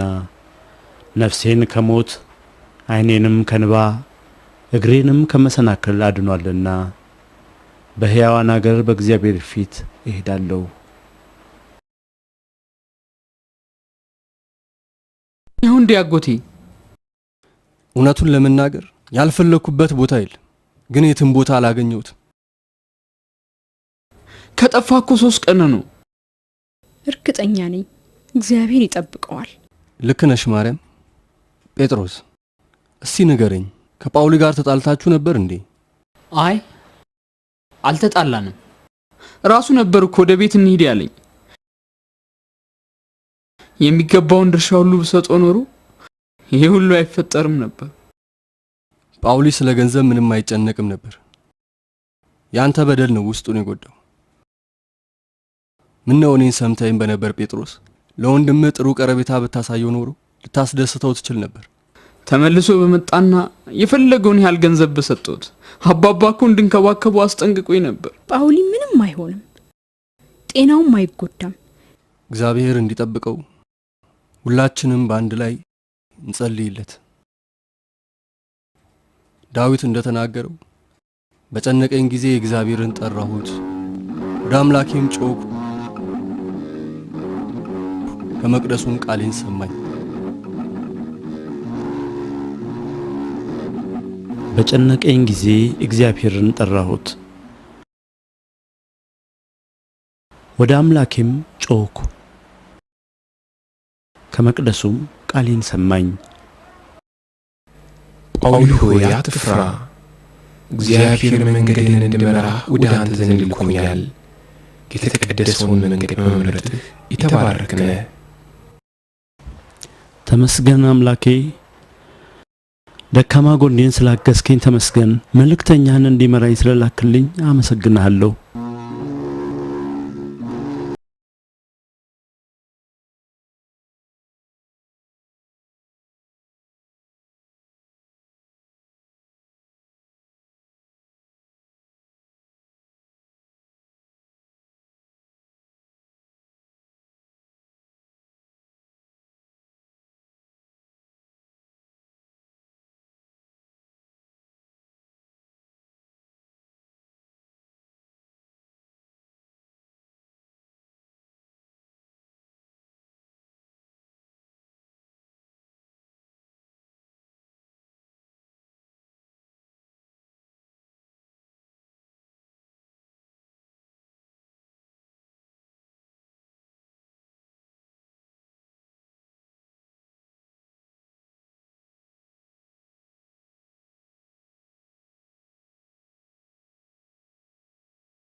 አምላክ ሆይ ወንዞችን ባርክ፣ እጽዋቶችን ባርክ። ለተራቡት ሕዝቦችህ፣ ባሎቻቸው ለሞቱባቸው፣ አሳዳጊ ላጡ ሕፃናት፣ ለድሆችና ለተገለሉት፣ ያንተን ስም ለሚጠሩት ሁሉ፣ በየቦታው ታሞ የተኙትን ፈውሳቸው። በመንገድ በባህር የሚጓዙ መንገደኞችን ጠብቃቸው። ወደ የቤታቸውም በሰላም ይመለሱ ዘንድ ጠብቃቸው። አቤቱ ደካማ ባሪያህን አስብ፣ ብርታቱን ስጠው፣ ባርከውም።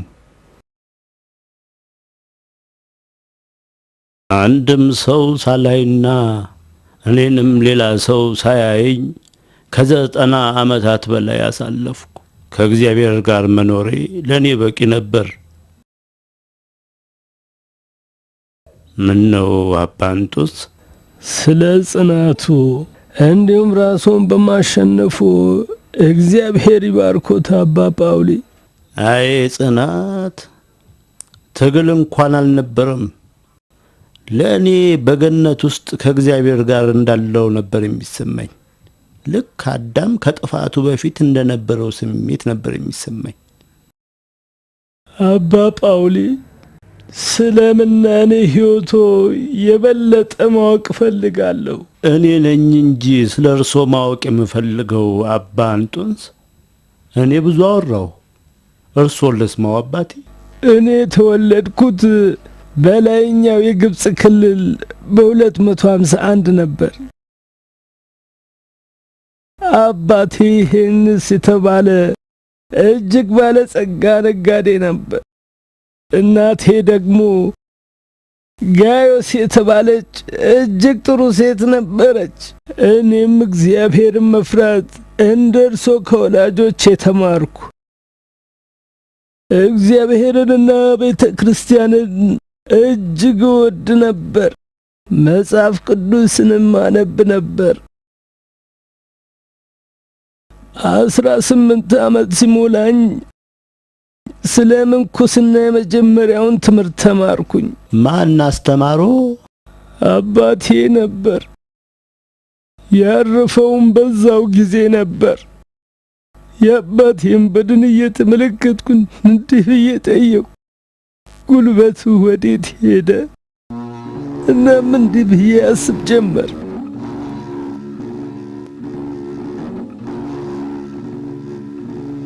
አባባ ይህንን ሕይወት ሳይፈልግ ቶሎ መሄዱ እንግዳ ነገር አይደለም። ታዲያ እኔም ተዘጋጅቼ ካልጠበቅኩ በቀር እንደርሱ መሆኔ አይቀርም። አንድ ሰው ይችን ዓለም ሲሰናበት መጀመሪያ እርግፍ አድርጎ ሊተዋት ይገባል። ልክ እንደ ደቀ መዛሙርቱ ሁሉን ትቶ ኢየሱስን እንደተከተሉት እኔም መድኃኒቴና አምላኬን መከተል አለብኝ። ለተጨማሪ 6 ወራት ስለ ዘላለማዊ ሕይወቴና ስለ ምድራዊ ሕይወቴ በደንብ ካሰብኩ በኋላ ወደ ቤተ ክርስቲያን ሲሄድ ከመጽሐፍ ቅዱስ ላይ ይህንን ሰማሁ። ፍጹም ልትሆን ብትወድ ሂድና ያለህን ለድሆች ስጥ፣ መዝገብም በሰማያት ታገኛለህ። ከዛም በኋላ መተህም ተከተለኝ። እግዚአብሔር ለኔ የላከው መልእክት እንደሆነ ተሰማኝ። እናም የእግዚአብሔርን ትእዛዝ ለመፈጸም ወሰንኩ። የነበረኝን በሙሉ ሸጬ ለድሆች ሰጠሁ። የቀረችኝን አንድ እህቴን ወደ ገዳም አስገባኋትና እግዚአብሔርን ለማገልገል ጉዞዬን ጀመርኩ። ብዙ መነኮሳትም እነዚህ ሕግጋትን እንዲማሩ ስለፈለጉ ብዙ ትምህርቶችን ተማርኩ። ከትምህርቶቹ 2ቱ ግን ሕይወቴን በእጅጉ ቀየሩት። አንደኛው አንዳንድ ጊዜ እግዚአብሔር ሆይ፣ አንዳንድ ሰዎች ለብዙ ዓመታት ሲኖሩ ሕፃናት ለምን ይሞታሉ? ወይም አንዳንድ ጥሩ ሰዎች በጣም ድሆች ናቸው፣ ነገር ግን አንዳንድ ኃጢአተኞች ሰዎች ደግሞ ሀብታሞች ለምን ይሆናሉ? እንጦንስ የሚመለከትን ብቻ አድርግ፣ ሌላው ነገር በሙሉ በእግዚአብሔር ፈቃድ የሚሆን ነው። ይህንን ከገነት የመጣ ድምፅ በመስማቴ እጅግ ተደሰትኩ። እናም ስለ ራሴ ዘላለማዊ ሕይወት ብቻ ማሰብ ተማርኩ። ዋናው ሐሳቤ ራሴን በሃይማኖት ማነጽ ብቻ ሆነ። በውስጤ ለነበረው መንፈስ ቅዱስ ራሴን ሰጠው። ምንጊዜም ይህንን ቃል አስታውስ ነበር። የነገርኳችሁ ቃላት ሕይወትም መንፈስም ናቸው። በጣም ጥሩ ትምህርት ነው አባ እንጦንስ። በትንሽ እድሜው ይህንን በማወቁ እድለኛ ነው። በተጋድሎ ጊዜ መመሪያ እንዲሆኖ ረድቶታል። እስቲ እንገሩኝ፣ ሁለተኛው ትምህርቶስ ምን ነበር? አንድ ቀን እየጸለይኩና የእግዚአብሔርን ታላቅነት እያደነቅኩ ሳለ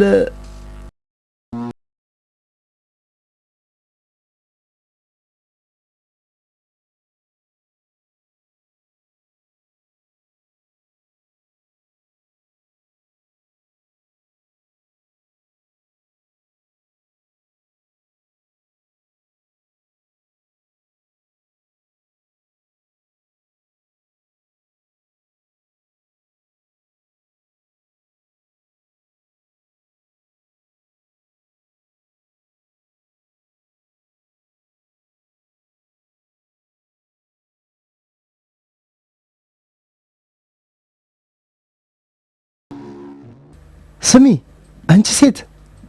ምንድነው? ስሚ እንጂ ሀፍረትም የለሽ እንዴ? እኔ እኮ መነኩሴ ነኝ። እንደዛ አትበል። እኔ አላምንም። ለምን? እንዴት ይሆናል? መነኩሴዎች ሰው በሚኖርበት ቦታ አይኖሩማ። ሰው በሚኖርበት? ይሄ የመነኩሴዎች ቦታ አይደለም። መነኩሴ ከሆንክ ወደ ምድረ በዳ ሂድ። ይሄ እሷ ቃል አይደለም። መልአከ እግዚአብሔር እየገሰጸኝና መንገድ ሲመራኝ ነው። አመሰግንሻለሁ። ስለረበሽኩሽ ይቅርታ። ምንድነው ይሄ ሰው? ዝም ብሎ ከኔ ጋር መጨቃጨቅ ፈልጎ ነው እንዴ? ይህ አይነቱ ነገር ጤነኛውን እብዱን ጤነኛ ያደርጋል። ስለ እርዳታው እግዚአብሔርን አመሰገንኩ። የእርሱን ፈቃድ ለመፈጸም ወደ ምድረ በዳ ወጣሁ። ነገር ግን ሰይጣን በሚቻለው ሁሉ ተፈታተነኝ።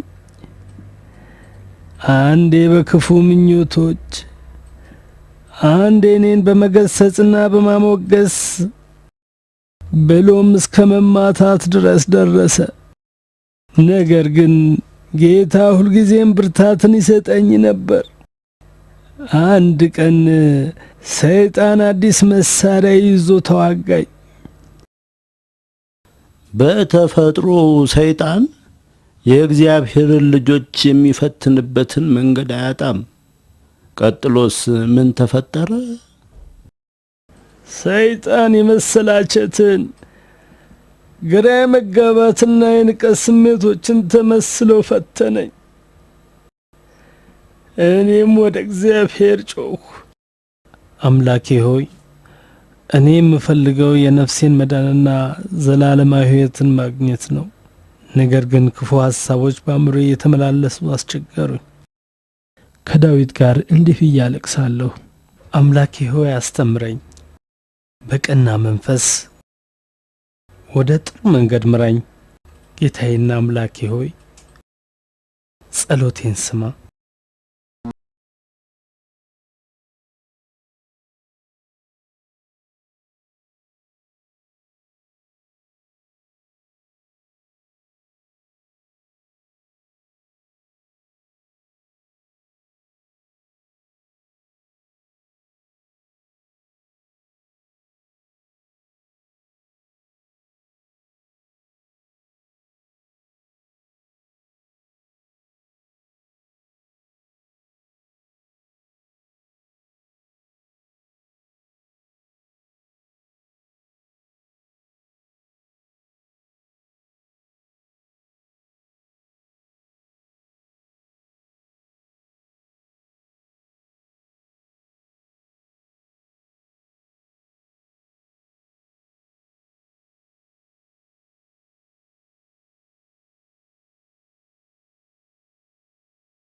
ስለምታጽናናኝ አመሰግንሃለሁ። አምላኬ ሆይ ስምህ ይመስገን፣ መልካም መንገድ ስላሳየኝ። ከዚያም መዝሙረ ዳዊት ላይ ያሉት ቃላት ትዝ አሉኝ። በጨነቀኝ ጊዜ እግዚአብሔርን ጠራሁት፣ ወደ አምላኬም ጮኽሁ፣ እርሱም ከመቅደሱ ቃሌን ሰማኝ። እኔም የእግዚአብሔር መልአክ እንዳሳየኝ ያደረግኩ፣ ስራዬን እየሰራው እጸልያለሁ። ከሐዘኔ ተጽናናሁ፣ የጠበቀኝን አምላኬንም አመሰገንኩ። ልክ ነው አባቴ። መጽሐፍ ቅዱስ እኮ እንዲህ ይላል፣ በተጨነቁ ጊዜ ወደ እግዚአብሔር ጮኹ፣ ከመከራቸው አዳናቸው፣ ወደሚኖሩበት ከተማ ይሄዱ ዘንድ የቀና መንገድ መራቸው። እስከ መጨረሻው ፈተና ድረስ ሰይጣን ትዕቢት እንዲሰማኝ ሲያደርግ እግዚአብሔር ግን መሃል ገብቶ እዚህ አመጣኝ። በዓይኔም እርጋታና ታዛዥነት ምን እንደሆኑ እንዳያደረገኝ። እግዚአብሔር ይባርኮ አባ እንጦንስ። እኔም እግዚአብሔርን ዘንድ ስለላከው እድለኛ ነኝ። እኔ ምንም እንኳ ደሃና ይሄ ክብር የማይገባኝ ብሆንም ከእርሶ በረከት እንዳገኝ ረድቶኛል። እስቲ እንገሩኝ አባ እንጦንስ፣ ቤተ ክርስቲያናችን እንዴት ነች? እኔ ዓለም በቃኝ ስል አቡነ ዲዮናስዮስ ጳጳስ ነበሩ። ከእሳቸው በኋላ 6 ተሹመዋል። የመጨረሻው አቡነ አትናቴዎስ ነበሩ። እሳቸው እውነተኛውን እምነት በእጅጉ የጠበቁና የአርዮስን ኑፋቄ የተቃወሙ፣ በኒቅያ ጉባኤ የተሳተፉ ሲሆን ዓላማውም የአርዮስን ኑፋቄ ለመቃወም ነበር። አርዮስ እና አርዮስ ምን አለ?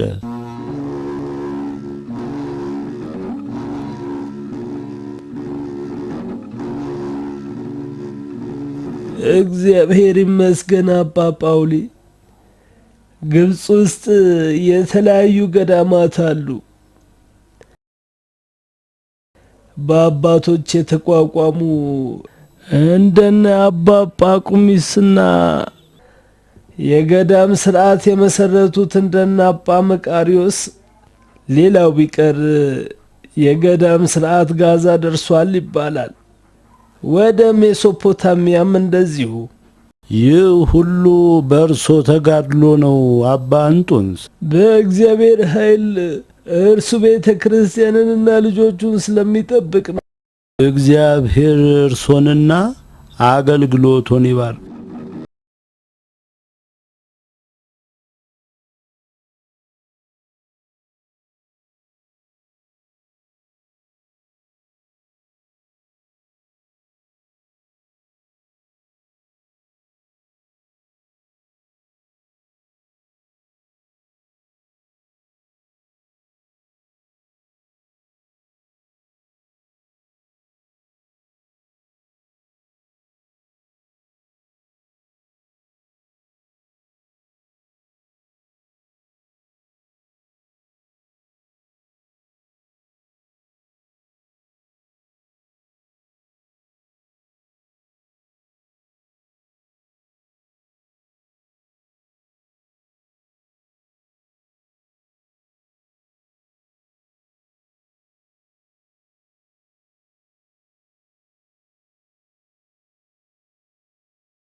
አባ እንጦንስ አቡነ አትናቴዎስ የሰጡትን የመነኩሴዎች ልብስ እንዲያመጡልኝ እፈልጋለሁ።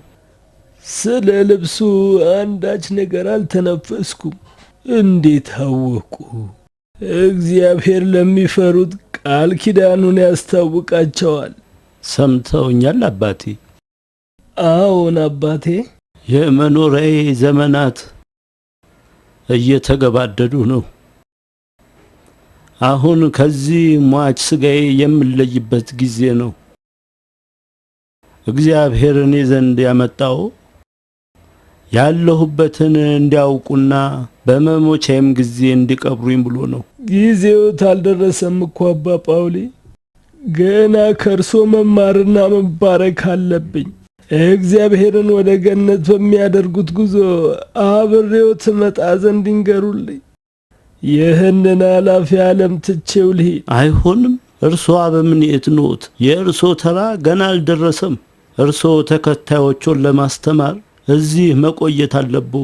ትክክለኛውን መንገድ እንዲመርጡ ልጆቹን መምራት አለቦ። በሉ ይነሱ አባ እንጦንስ፣ ይሂዱና ልብሱን ያምጡልኝ። ስቀበር በድኔን መገነዣ ይሆናል። ሁሉም ሰው እኔ አቡነ አትናቴዎስ ያዘዙትን ትክክለኛውን እምነት ተከትዬ ማረፌን እንዲያውቁ፣ በዚያውም ይህን ከዛፍ ልጥ የተሰራ ልብሴን ይውሰዱላቸው። እግዚአብሔር ይባርኩ። አይኖቼ እርሶን ያዩበት ሰዓት የተባረከ ይሁን። ከእርሶ ሕይወትና ተጋድሎ ብዙ ትምህርት ወስጃለሁ። ነገር ግን ለተከታዮች ያደርሰው ዘንድ ምክር ይስጡኝ። ከፈተናና ከመከራ ለማምለጥ እንዳይሞክሩ ይንገሯቸው። ከፈተና የሚሸሽ ሁሉ ከእግዚአብሔር ይርቃል። መጽሐፍ ቅዱስ እንዲህ ይላል፣ በዓለም ሳላችሁ መከራ አለባችሁ፣ ግን አይዟችሁ እኔ ዓለምን አሸንፌዋለሁ።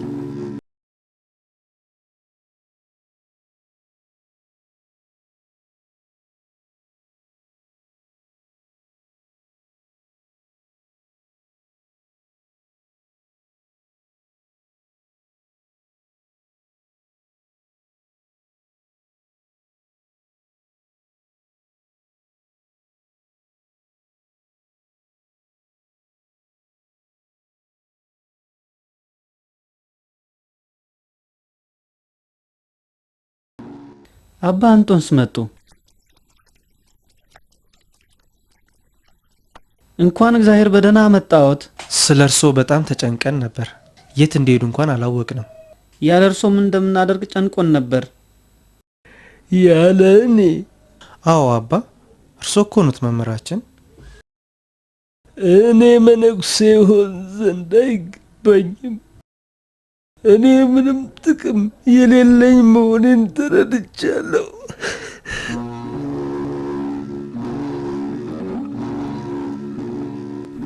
ከእኔ የተሻለውን ተመለከትኳ። ዳግማዊ ነቢይ ኤልያስን አየሁት፣ የምድረ በዳውን ዮሐንስ።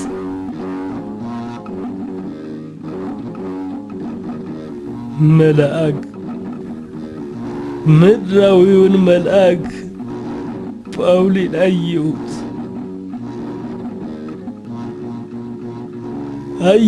ጳውሊን በኢየሱስ ክርስቶስ የሚያምነውን።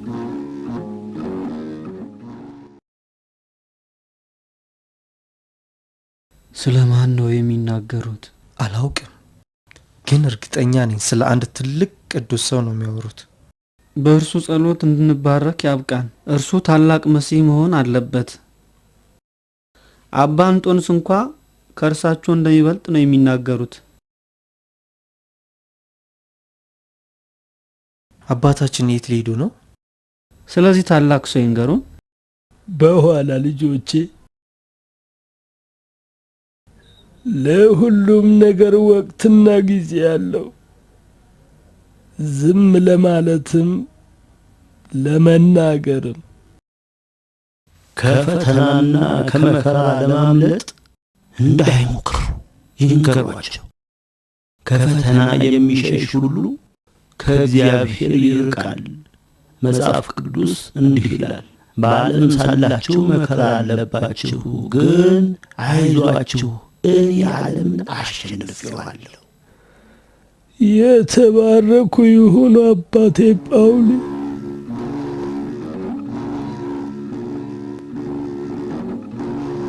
በእግዚአብሔር ዙፋን ፊት ሲቆሙ ያስቡኝ አባቴ ጳውሊ። ሁሉንም መነኮሳት ያስቡ። በምድር ላይ ያሉ የእግዚአብሔርን ልጆች ሁሉ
ልጄ በሕይወት አለ።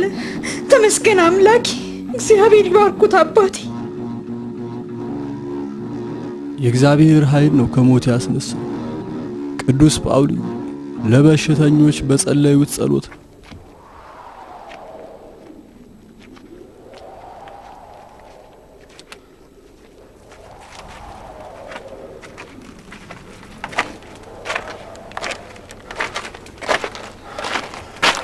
ይቅርታ አባ፣ ከዚህ በፊት በዚህ መንገድ የመጣን ይመስለኛል። አባቴ እሱን ይመስላል። እንደሚመስለኝ ለሶስተኛ ጊዜ ሳንመጣ የቀረን አይመስለኝም። ግን አባንጦስ በሰጡን ምልክት እንደተጓዝን እርግጠኛ ነኝ። የት አለ ታዲያ እሳቸው አሉ ያሉን ዋሻ? ለ2 ቀናት ተጓዝን፣ ምንም አላገኘንም። ቅዱስ ጳውሊ እባክዎ መቃብሩ እንድናገኝ ይርዱን። አሌክሳንድሪያ እንድትባረክ እባክዎን ይርዱን። በግብጽ የነበራችሁ ቆይታ ራሱ መባረክ ነበር፣ ለወደፊትም ይሆናል። እንሂድ እስቲ፣ እግዚአብሔር ይምራን።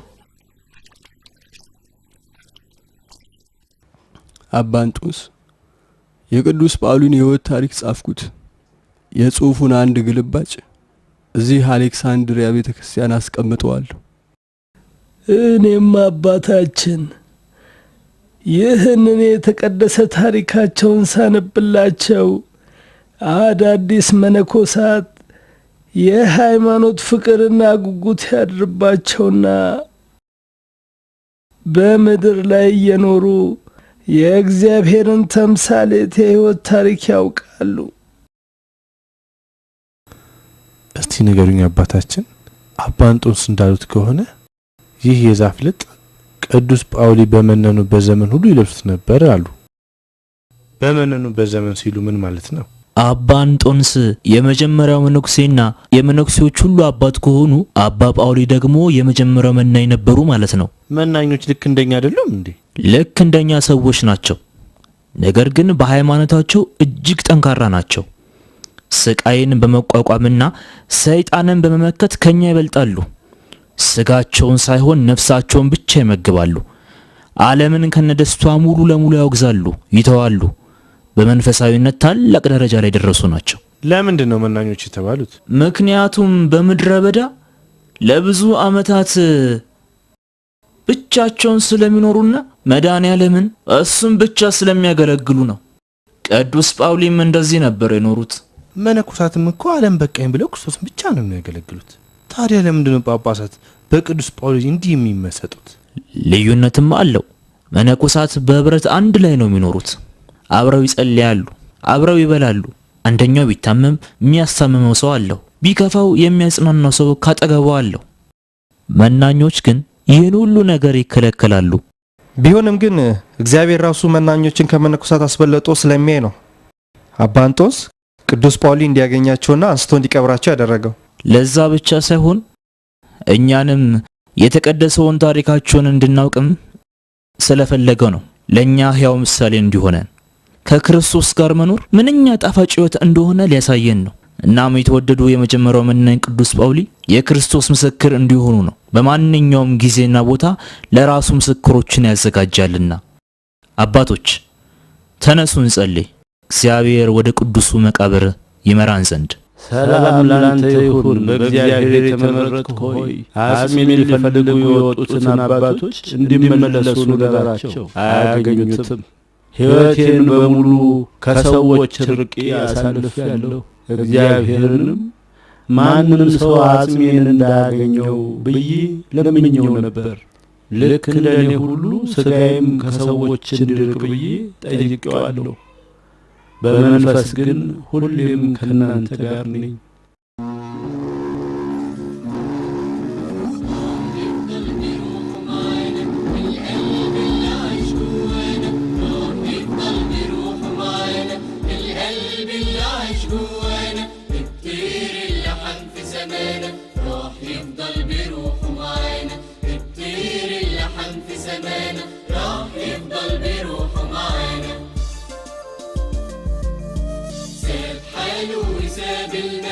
كان صابر على الأهوال، ساب حاله وساب صليب منشال لإله عايش بأمانة وفي قلبه صليب منشال لإله عايش بأمانة عايش طاهر بقلب عفيف نبع ونخلة ونص رغيف